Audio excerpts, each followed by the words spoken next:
And that's what you get from the Cowboy fan. You get support no matter what. Okay. Now, come on, let's get back to talking football. All right, let's talk some football. We are talking football, right? Can I get in here? Okay. Let me get in here. Michael, let me ask you this. Shame on you. Because the only thing I see from Dez Bryant now is him tweeting. The man does not have a job.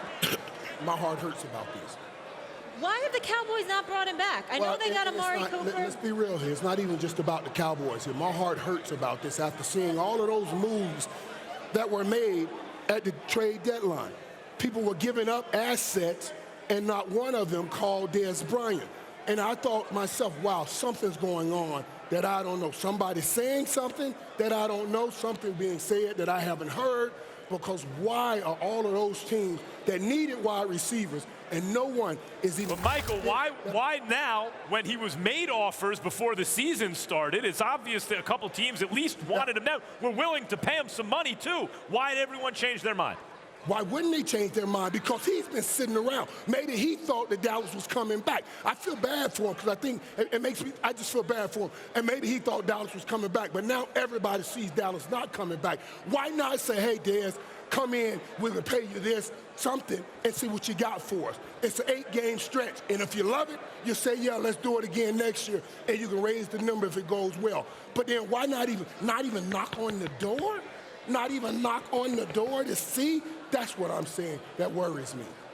Do you believe that the Dallas Cowboys may have sullied the name of Dez Bryant, or did Dez Bryant sully his own name because there was so much stuff that was... Listen, there's no excuse for him not to be on the NFL roster. Right.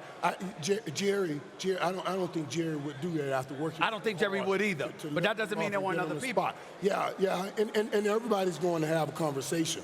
You know what I mean? People have conversations with people they know, but I don't know who said something or what's going on, but something has to be going on. It makes no sense. It makes no sense. It's not like Dez fell off and couldn't play at all. Dez can still play a lot of good football, and I thought one of those teams should have looked at it.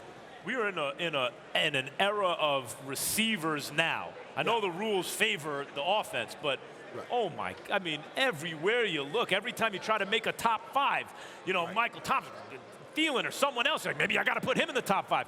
Who are the best receivers in the game right now in order? Playmaker. Boy, that's a great question now, because I do believe the game is so greatly judged because assets are different. Like, look at Julio Jones. He looks like the greatest beast that ever been born to play the position. But then you see Adam Thielen doing what he's doing. I don't care what you look like. I don't care how physically gifted you are. What is your production? Is what ultimately. So who is it? Who's 1, 2, and 3 for you? The same people that gives up the production every year. You got Julio, you got AB. I do have Adam Thielen in there, and I do got Michael Thomas in there. I always have Michael Thomas in there. Where's Odell? Boy, where's AJ Green?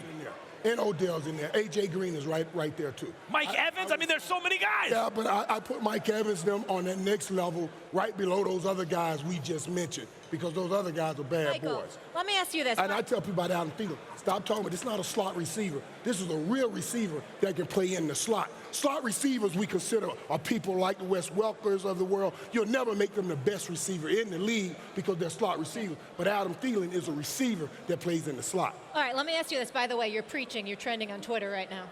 Oh, really? No surprise.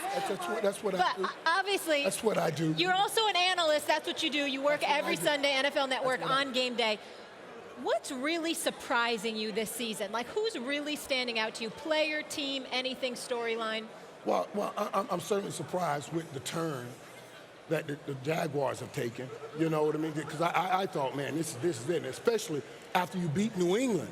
After you beat New England in the regular season, I said, oh, this is it, man. I was shocked with that. Yep. And now I'm blown away with young Mahomes.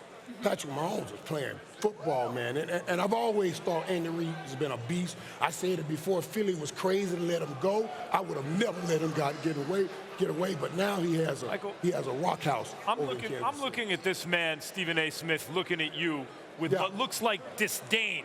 At a Hall of Famer, it looks like disdain in his eyes. Where do you think the hate in him comes from, Michael? Where does it come from? In his heart? Where that ill will animosity comes from in me, in him, at me. I don't know where that is. You know where it comes from? You want me to tell you where it comes from? Where does that come from? I don't understand how I, who's never played football, all right, holds a team more accountable than a man that helped them win 3 Super Bowl championships, established a culture, and has watched it shredded to ashes, and not only that, has watched a sheer violation of everything you and Emmett and Troy Aikman stood for. You have gone against it. You have violated it. A matter of fact, I can make an argument. You are actually betraying the Dallas Cowboys. This would hold true. You're betraying the legacy of the Cowboys. This would hold true with all you're saying if I stepped on the field and we started winning right away. If it was just like bing and we just win, then I would hold everybody accountable to that. But since I came on at 3-13, 1-15, and then in a few short years, won 3 and 4 years, I know what the process is. All right, can I see what the process is in process. Can I comment about the process? But you asked me a question. You got to give me time to answer. We are not having dialogue. We are having a dialogue, not a monologue. Better watch your mouth.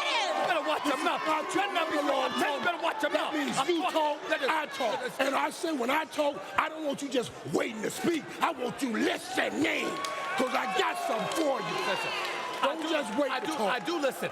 I remember seeing Michael Irvin on the NFL Network talking about that process.